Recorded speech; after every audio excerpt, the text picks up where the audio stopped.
In today's video, I'm going to teach you how to create mail merges in the new Outlook app. If you've ever wrestled with the old desktop method, juggling Excel files and multiple menus, this will feel refreshingly simple.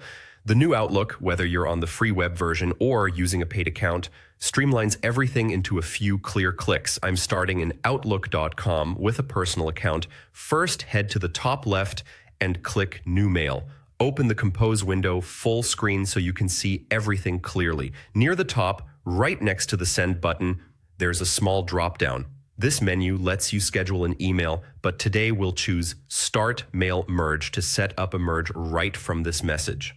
Prefer a different path? You can also open a new email, switch to the Options tab, and click Start Mail Merge there. Both routes take you to the same place. When Mail Merge opens, Outlook shows a short notice explaining that each recipient receives their own individual copy.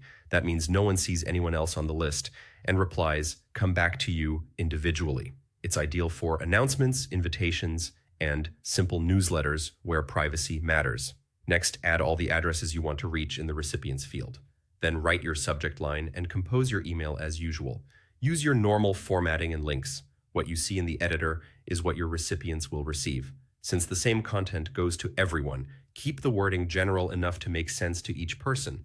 If timing is important, remember you can also schedule delivery from that drop-down by Send.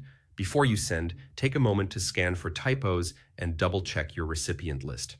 When everything looks good, click Send Mail Merge. Outlook will ask you to confirm that you want to send individual emails. Confirm, and Outlook handles the rest behind the scenes. If you're sending to a larger group, give it a minute. Messages may fan out gradually. After a short wait, open your sent folder. You'll see separate entries for each email delivered through the merge. On the recipient side, they'll only see their own address and your message. No long list of other contacts, and no need for BCC. If an address isn't valid, you'll receive the usual non-delivery notice for that specific contact. And that's it. The new Mail Merge feature in Outlook is quick, clean, and saves you from the old multi-step setup.